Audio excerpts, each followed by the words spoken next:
Bismillahirrahmanirrahim. Assalamualaikum warahmatullahi wabarakatuh.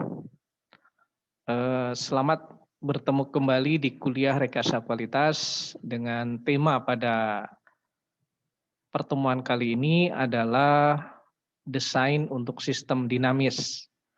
Walaupun di awal kuliah dulu saya pernah menyampaikan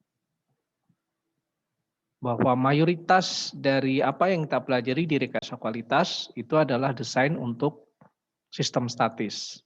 Tapi saya putuskan untuk memberikan sedikit pengantar tentang sistem dinamis karena dunia nyata itu juga banyak yang memakai sistem dinamis dalam melakukan eksperimennya. Jadi sekali lagi ini hanya sebagai pengantar saja. Hitung-hitungan dan seterusnya nanti bisa ditindaklanjuti di paper ya. Nanti akan saya tunjukkan di akhir kuliah.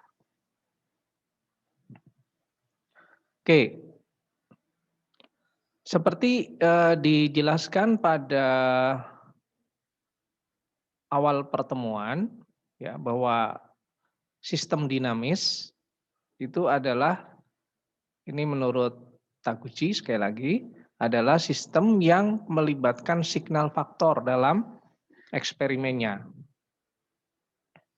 Ya, jadi ini ada signal faktor di sebelah sini. Ya.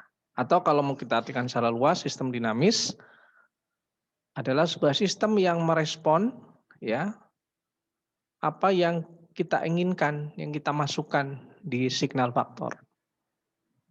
Kalau di statis signal faktornya itu konstan. Ya, kita lihat yang sebelah sini. Ya, ini adalah karakteristik dari signal dan respon di dalam sebuah grafik ya. Jadi kalau misalkan di titik ini ya, di titik ini kalau signalnya tetap di sini, inilah hasil dari statis sistem. Ya. Jadi dari statis sistem di sini. Misal responnya 10 untuk nominal the best. Ya kita ingin misalkan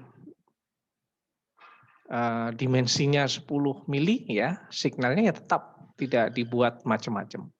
Nah, ketika kita membuat titik-titik yang banyak ini mengikuti signal yang kita masukkan dalam eksperimen, dalam sistem dinamis, itu akan mengikuti pola tertentu, mengikuti garis tertentu. Ya. Nah, jadi sekali lagi hubungan signal dengan respon yang seperti inilah yang kemudian membentuk sistem yang dinamis.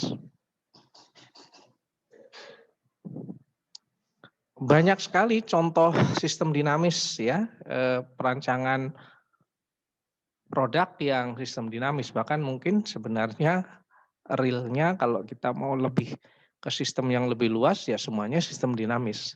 Jadi sistem statis itu cocok untuk riset-riset yang sangat dasar dan kecil, ya misalkan tentang campuran bahan yang menghasilkan kekuatan tarik terbesar, yaitu sistem statis. Ya. Proses injection molding yang meminimasi shrinkage itu statis. Tapi ketika kita meluas ke sistem yang lebih luas, pasti nanti akan ke dinamis hasilnya. Misalkan kaliper atau mobil steering system yang dulu sempat kita termasuk braking system ya, sistem pengereman mobil, kemudian aircraft engine, 3D printing, ini misalkan gambar ini ya, ini 3D printing, atau barcode scanning itu adalah contoh dari sistem dinamis.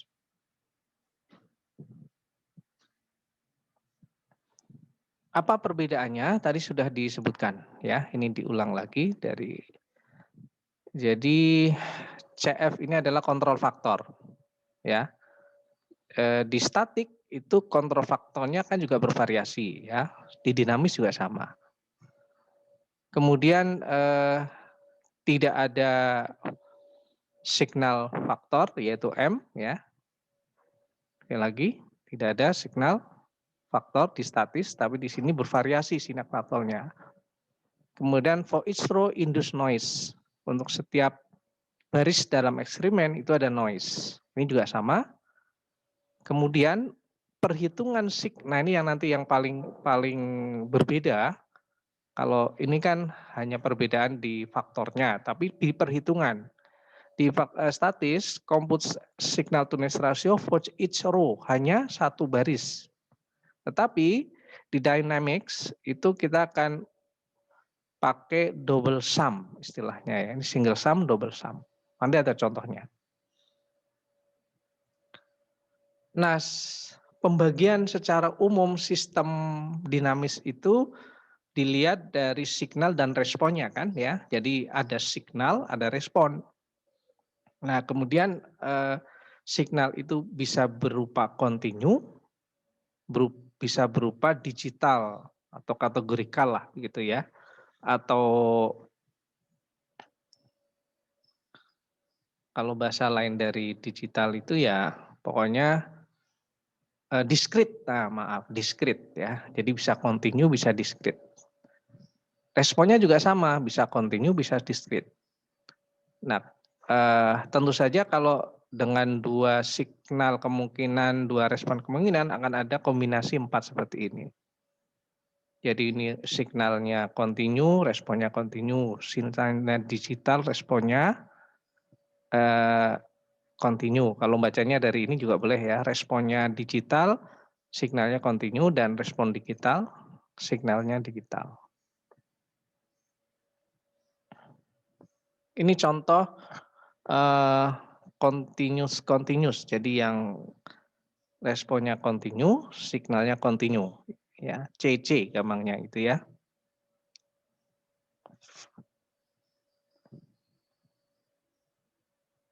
Vary the signal among listed travel. Jadi dibuat ada berbagai macam signal yang berbeda ya di sini. Kemudian induce noise, hitung noise-nya, kemudian masukkan noise-nya, kemudian hitung ini persamaan regresinya. Jadi kalau tadi bentuknya non-linear, karena linear ya. Maka kita akan mencari beta ini, ya kayak persamaan regresi lah. Ya. Kemudian ini rumusnya. Ya, MI ini adalah, M itu sekali lagi merujuk ke signal faktor ya. M ini adalah signal faktor. Atau di sebelumnya, di sini nggak muncul ya, tapi di sebelumnya tuh M itu merujuk kepada signal faktor. Sekali lagi kita hitung betanya, kita hitung sigma kuadrat, kita hitung signal to noise ratio. Ini rumus untuk signal to noise ratio, untuk continue. Kemudian untuk kasus continuous digital. Jadi kan sekali lagi ya, signal faktornya responnya kontinu, signal faktornya digital. Itu seperti ini. Ya. Jadi ini outputnya nanti ada 2 digital ya. Maaf, ini kebalik berarti ya. Maaf, kadang-kadang pembagian ini CD itu yang ini ya. Ya, respon kontinu, signalnya digital. Digambarkan seperti ini. Ya.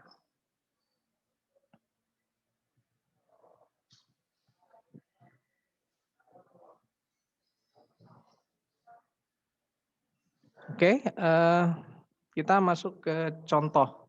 Ini kontrol untuk suhu. Ya, jadi ada seperangkat elektronik di dalam yang mengontrol temperatur ruangan. Ya mirip AC yang otomatis ya. Jadi ketika temperatur ruangan terlalu panas dia akan mendinginkan. Kalau temperaturnya sudah dingin dia stop. Atau kalau mungkin di Eropa terlalu dingin, pemanasnya berfungsi untuk mendinginkan atau untuk memanaskan maksudnya.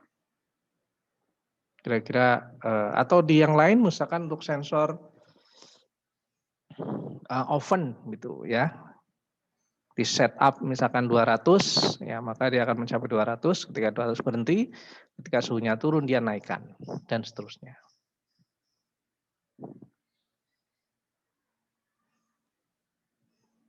Atau juga untuk kontrol ini, air ya, supaya air untuk mandi, supaya tetap hangat, itu juga bisa menggunakan ini. Jadi ada heater, ada thermositor, pengukur suhu.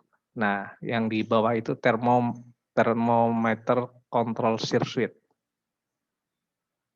Jadi kita ini sedang mulai masuk lebih detail tentang desain sistem dinamis. Ya memang tidak mudah nanti ya memahami detailnya, tapi paling tidak ini sebagai gambaran saja ya. Rangkaian elektroniknya itu seperti itu. Jadi ada R1, R2, R3, R4, RT ya. Kemudian ada dioda, ada relay, ada sumber listrik ya. Nah, bagaimana kita menganalisisnya kira-kira begini sekali lagi. Jadi signal itu sebagai kalau ini kebalik ya. Jadi ini resistennya itu Y-nya ini adalah yang signal. Sedangkan responnya temperatur. Ya. Jadi kalau temperaturnya ingin tinggi, maka resistennya turun. Kalau terlalu tinggi, resistennya dinaikkan. Itu secara grafis begini. Nah, ini ada di bukunya Patke ya, bab 9. Nanti silakan dicermati lagi.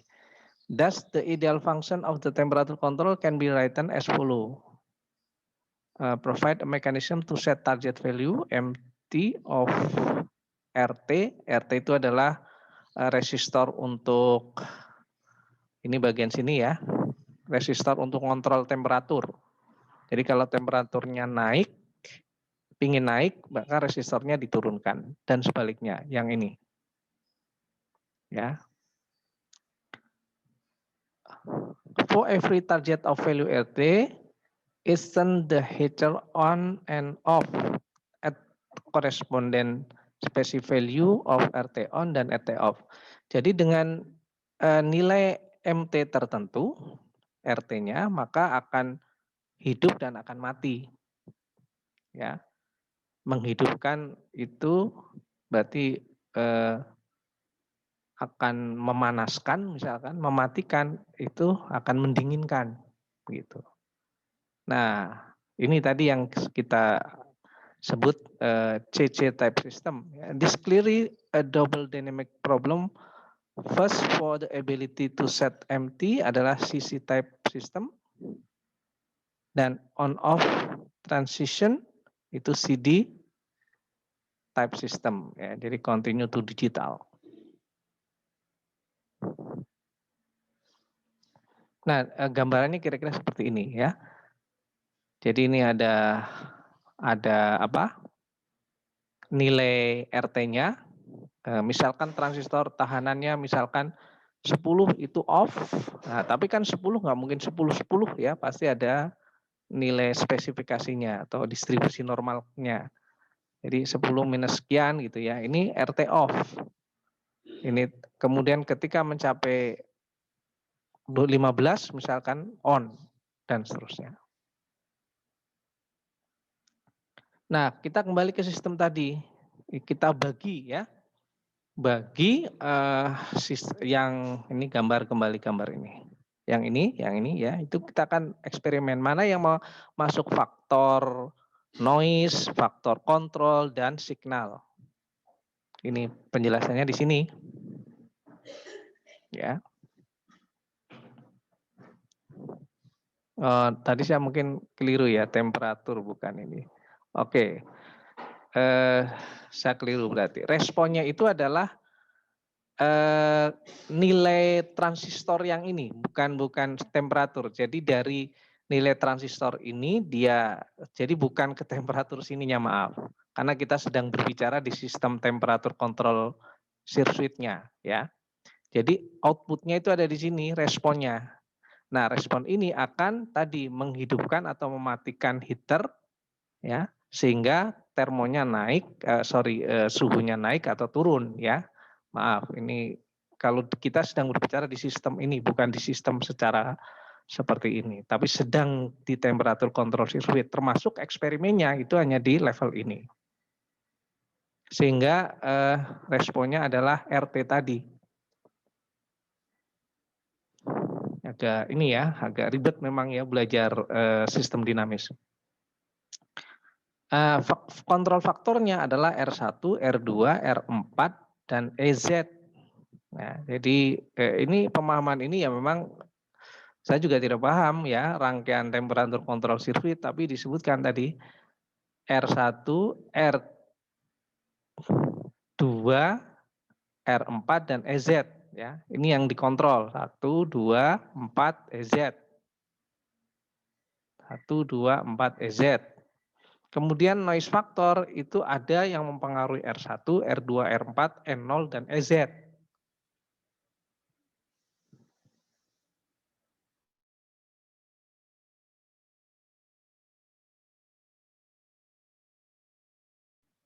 Nah, signal faktornya adalah R3. Nah, kenapa signal faktornya R3? Saya secara rangkaian elektronik tidak paham ya. Sekali lagi, signal faktornya itu R3. Jadi nanti R3 yang akan kita beri nilai yang berbeda-beda, signal tertentu. Dengan ini sesuai dengan levelnya. Noise itu biasanya ya ada di dalamnya, boleh dimasukkan ya. Nah, responnya nanti kita ukur apakah RT-nya on atau off begitu ya. Nah, ini rumus rangkaian elektriknya. RT on itu ketika seperti ini rumusnya, kemudian RT off ketika seperti ini. Nah, nanti ketika kita bereksperimen, jadi ini lanjutan nilai dan sebagainya silakan dilihat di bukunya Patke ya. Saya nanti akan membahas contoh kasus dari jurnal, dari paper untuk studi kasusnya. Kalau ini silakan nanti ditindaklanjuti di bukunya Patke. Jadi ketika ini R3 sebagai signal ya. Kalau tadi kan temperatur dan RT itu hubungan di luar eksperimen ya, tapi kalau ini hubungan di dalam eksperimen kita. Jadi ketika kita beri R3, misalkan kita coba dengan 3 angka R3-nya. 3 nilai, 3 level, 0,5, 1, dan 1,5. Jadi tetap harus kita buat level walaupun dinamis ya, walaupun untuk ini. Kemudian kita lihat respon terhadap RT-nya ya. Jadi kalau dia nilainya di sekitar ini pakai rumus tadi, maka dia RT off. Ketika di sini dia pakai rumus RT on.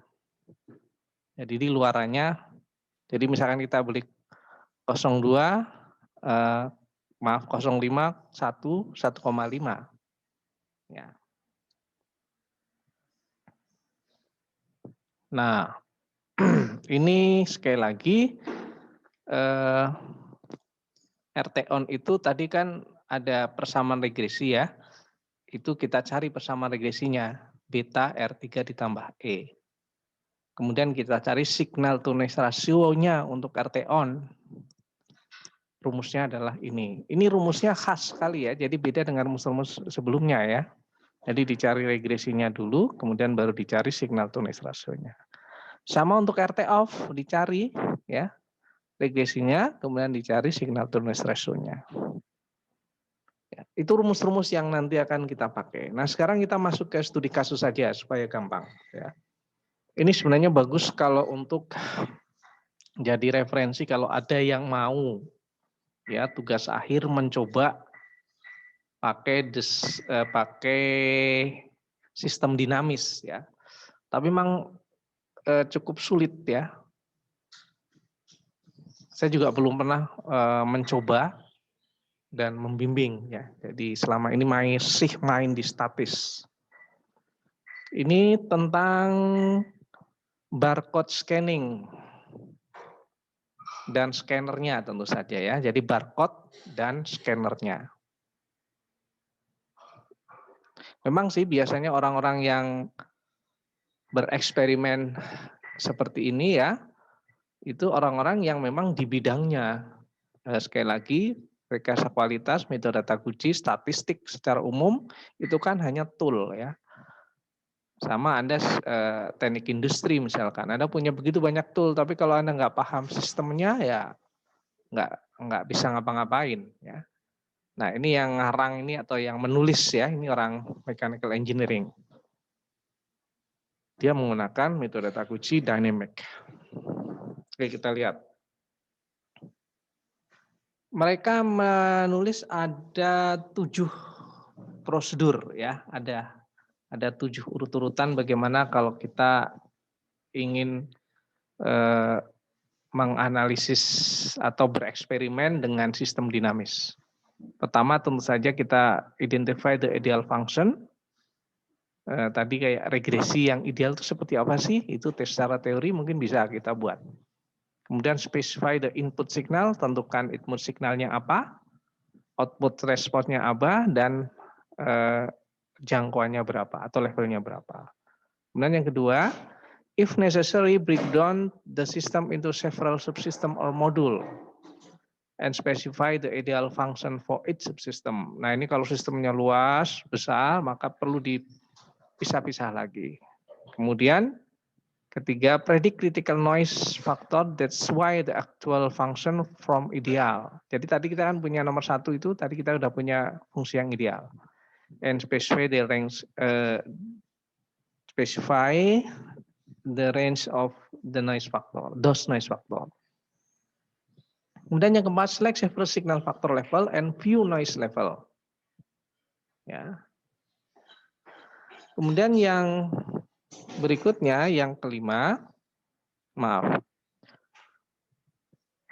Ketika output fungsinya tidak continuous, maka ini tidak mudah pengukurannya ya, karena memang harus ditangkap seketika ya. Tapi sebenarnya dengan alat-alat yang ini bisa ya. Jadi nilai di titik tertentu itu bisa. Kalau yang gampang kan continuous, jadi kita bisa melototi begitu ya. Tapi kayak misalkan pengujian tarik, Anda kan nanti kalau mesin yang bagus, kalau yang di lab itu tidak bagus ya, Anda harus melototi itu. Tapi kalau yang bagus itu otomatis nanti muncul nilainya, terekam kemudian dilaporkan ke kita. Ya. Select some continuous design parameter to measure the magnitude of both signal and noise operating window concept. Kemudian yang keenam, conduct testing and obtain data, ya, dan calculates appropriate signal to noise ratio considering possible tuning or calibration. Ini karena orang mesin jadi sekali lagi bahasanya lebih bahasa mekanik atau ya ini ya gitu. Nah ini kira-kira gambaran studi kasusnya. Nanti akan memakai 4 barcode itu mesin scanningnya ya. Nanti kita berikutnya akan kita lihat bagaimana gambaran sistem ini dan eksperimennya.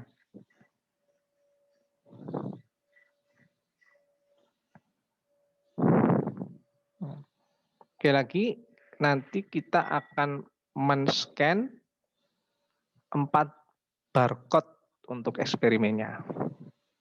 Ya, saya tidak paham persis ya ini barcode 1, 2, 3, 4 formatnya binary, delta, binary dengan number of bar of page ini ada ilmunya sendiri ya, ilmu barcode itu ada. Nah ini faktor kontrol faktor. Jadi dari ini ya, itu bisa kita lihat nanti satu persatu itu faktor kontrolnya apa. Salah satunya misalnya ini sunlight simulator itu berkaitan dengan cahaya ya. Jadi nanti ini misalkan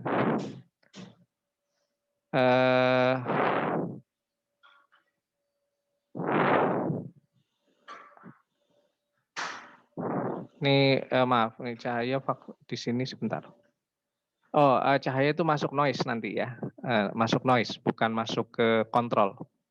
Jadi noise-nya itu kadang-kadang kan, kenapa cahaya masuk noise? Karena kan kadang-kadang di ruangan tertentu kadang lampunya terang, kadang lampunya redup. Nah, atau di luar ruangan ada matahari, mataharinya kadang terang, kadang redup. Nah, itu maka masuk noise factor. Jadi yang di faktor kontrol itu ada 8 dengan masing-masing level seperti ini. A itu hanya 2 level, B sampai H 3 level. Orthogonal array yang digunakan adalah N18 2/1 kali 3/7.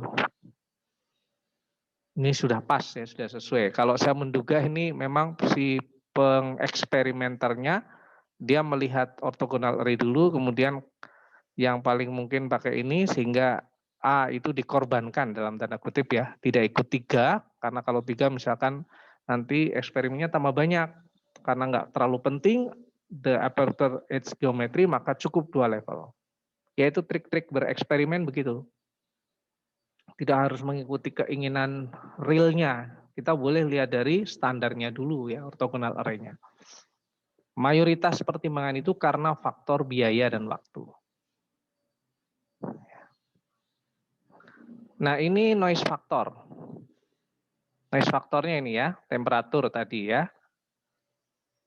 Ini yang ada simulator sunlight itu yang ini, ambient light and barcode quality. Jadi room lighting good dan sunlight bad. Ya, jadi ini kemudian barcode titling-nya, titling dan not titling. Saya kurang paham ini. Ya nanti dicermati di sistem barcoding itu seperti apa. Nah, untuk noise factor orthogonal array-nya adalah seperti ini. Ya karena ada 3 faktor noise dan 2 level. Oke, ya kebayang ya. Nah, ini penulisannya agak sedikit berbeda ya.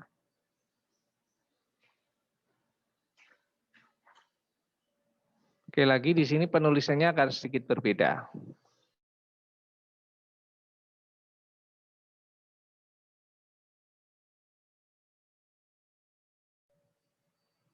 Kalau yang biasanya atau yang sebelumnya, ini kan orthogonal array yang untuk outer array ya untuk noise itu kan kita tulis XYZ di sini ya, kemudian pakai yang ini ya. Kombinasi ini XYZ sekali lagi XYZ kemudian runningnya 1 2 3 4 ini ditranspose ya, dimasukkan ke sini ya. Tapi kemudian di sini dia menulis dengan kode N ya. Noise 1, noise 2, noise 3, noise 4. Noise 1, noise 2, noise 4 itu adalah kondisi ketika seperti ini. Ini noise 1, noise 2, noise 3, noise 4 ketika X-nya 1. Noise 1 berarti X1, Y1, Z1. Noise 4 berarti X2, Y2, Z1. Ya, kira-kira begitu ya. Ini masalah penulisan. Jadi sekali lagi, ini N1, N2, N3, N4 adalah noise. Kemudian yang ini M11 itu ya data. Jadi ini kita running eksperimen dengan noise 1. Nah, satu lagi di sini ada M. M-nya ini adalah signal faktornya. Ya. Nanti ini jadi kira-kira tampilan ya, tampilan untuk merekam data atau menuliskan data dari hasil eksperimen adalah seperti ini. Ya, ini M1 itu noise, signal yang pertama sampai signal yang ke N. Ya, nanti terserah kita mau berapa kali signalnya.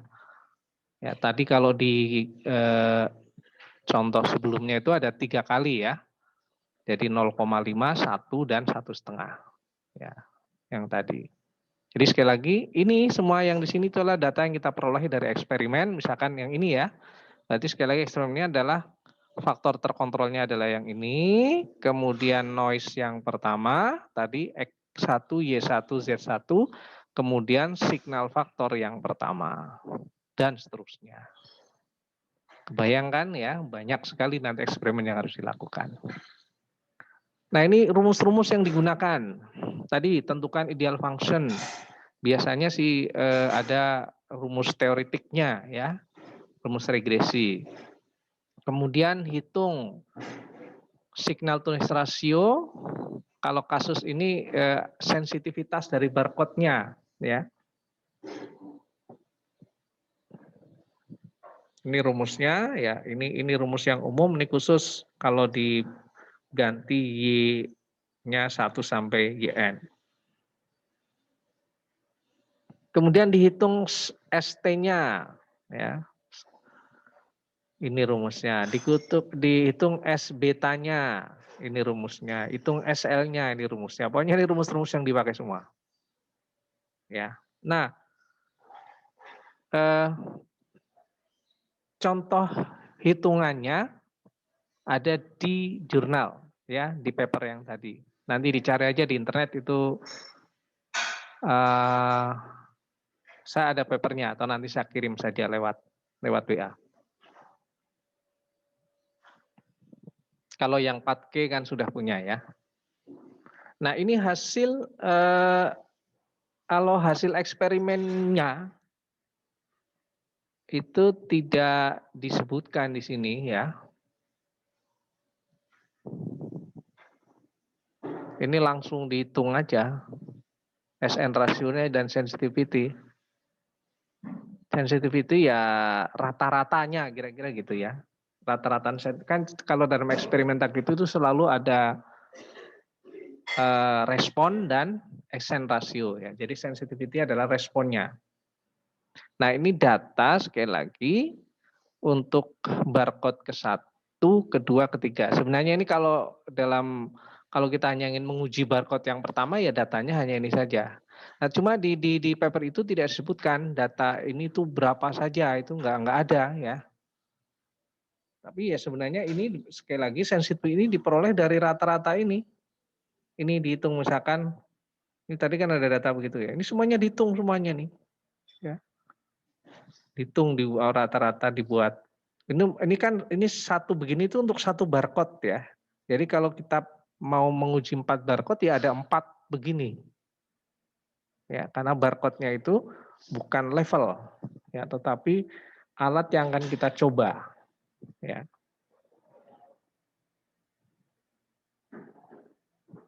Oke. Nah, kemudian dihitung seperti biasa respon tabelnya.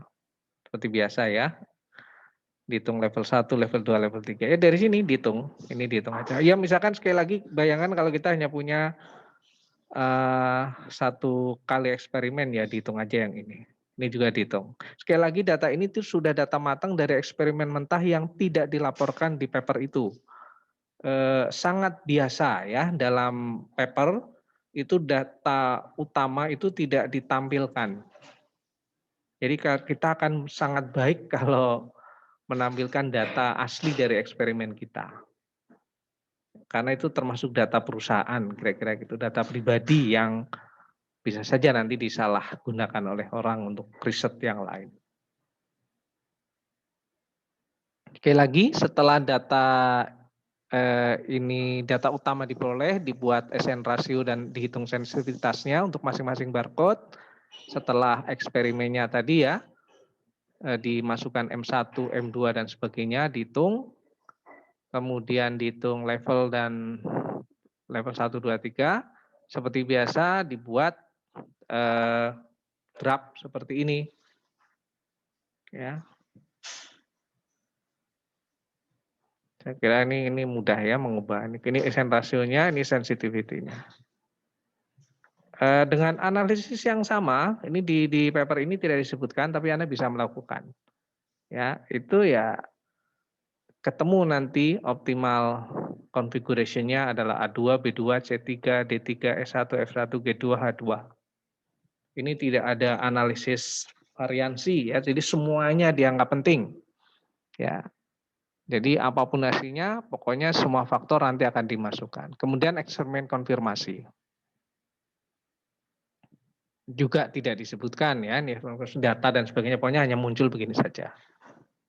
nominalnya ini optimum. Ini barcode 1, barcode 2, 3, 4, rata-rata keseluruhan, kemudian predicted. Ya. Kemudian ini optimal dan nominal. Jadi setelah konfirmasi diaplikasikan ya. Nah ini. Oke, confirm ya. Jadi bagus, artinya bisa diterima. Ya, itu saja. Jadi selanjutnya Anda coba cermati ini, 4G bab 9 dan paper ini. Paper ini segera saya kirim. Kemudian untuk tambah wawasan tentang sistem dinamis di Taguchi dengan sedikit yang berbeda, ini ada video YouTube orang India. Ya, menarik ya, silakan dilihat. Nah, sebelum saya tutup, saya ingin memastikan, terutama berkaitan dengan hitung-hitungan yang ada di studi kasus ini, ya, yang ini, terutama dalam menghitung pakai rumus ini sehingga keluar seperti ini, ya, itu dijelaskan di paper tadi. Dan inti dari sistem dinamik ya dihitung-hitungannya yang berbeda dengan yang statis. Ya. Kalau dari eksperimen, sekali lagi kita kembali, ya itu ya sama kira-kira. Hanya pengulangan saja dengan signal M1, M2, M3, dan seterusnya.